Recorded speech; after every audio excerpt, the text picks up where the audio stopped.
Agora, o governo global, ele representa que nação? Não uma nação, nem essa, nem aquela, mas representa a humanidade. Ele representa perante quem? Perante extraterrestres? Só pode ser. Né? Quer dizer, não há um possível inimigo externo ou um possível aliado externo. Se não há relações exteriores, a própria noção de governo fica totalmente alterada.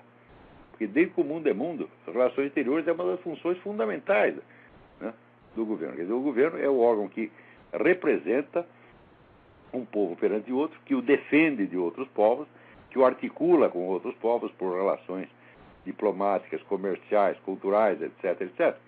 Muito bem. O governo mundial vai fazer isso perante quem? Tá certo? Então, é de se prever que essa coisa de extraterrestres daqui a pouco comece a ter alguma relevância política. É capaz de você. Muito em breve vocês ouvirão autoridades mundiais começarem a falar. Eu não estou brincando, não. Isso não é uma piada, isso é coisa séria. Estudos a esse respeito já vêm sendo desenvolvidos há 60 anos. Vocês dizendo que a própria ideia do aquecimento global, do perigo ecológico, isso surgiu de um estudo feito mais de 50 anos atrás.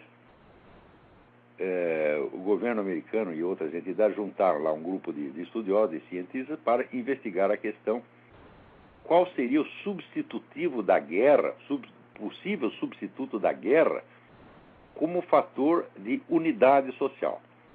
Ao longo de toda a história humana, o fator mais coesivo que existe, aquilo que mais facilmente junta um povo, é o conflito com outro povo. Né?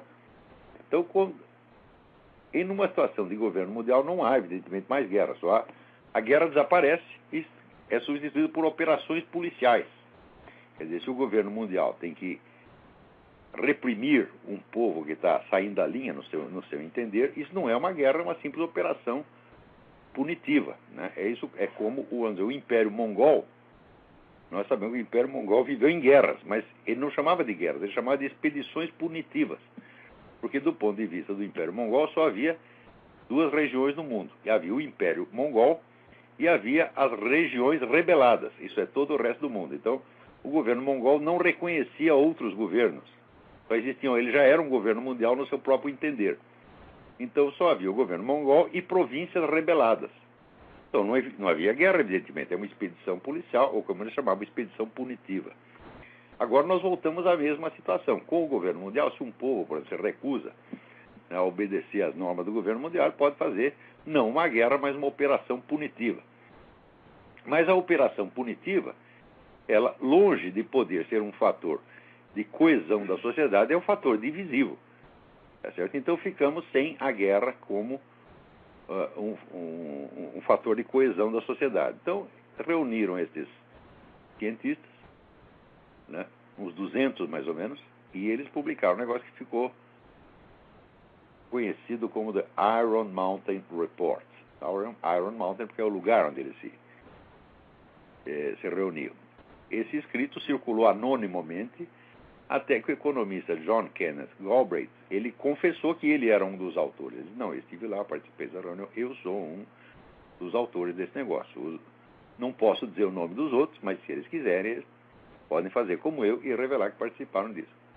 A conclusão do Iron Mountain Report é que havia dois possíveis fatores coesivos a que um governo mundial poderia apelar para criar um senso de unidade da população, né?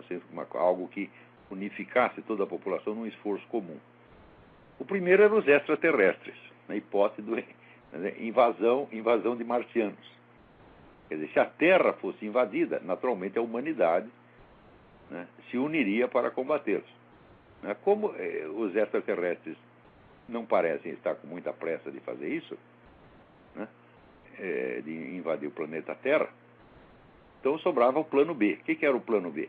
Alguma grande catástrofe natural de proporções planetárias. Então o que foi sugerido aí foi exatamente, vamos dizer, uma crise ecológica. Uma crise que não tem manifestações concretas. Crise que até hoje, ela é mais uma previsão do que uma realidade. Você tem crises ecológicas localizadas, como, por exemplo, teve o negócio de Chernobyl, tá? Mas acontece que crises ecológicas localizadas existem desde que o planeta apareceu. Por exemplo, o deserto do Saara não é um deserto natural, ele surgiu de uma catástrofe ecológica.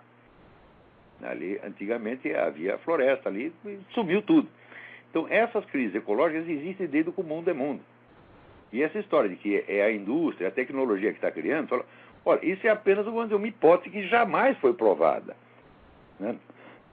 Ao contrário, você vê que a tecnologia ela pode criar crises ecológicas locais, como criou em Chernobyl, ou, por exemplo, em Pequim, Beijing, onde a poluição é absolutamente irrespirável, ninguém pode sair de casa. Mas, ao mesmo tempo, a tecnologia é responsável por novas modalidades de integração do homem na natureza que são um sucesso espetacular. Quer dizer, quando você anda aqui pelo interior dos Estados Unidos, né, onde você tem vamos dizer, uma forma de vida que não é mais urbana, mas também não é rural. Né? O nosso sociólogo Gilberto Freire chamava de civilização rurbana, né, que era meio rural, meio urbana. Você vê que isso é um sucesso ecológico absolutamente espetacular.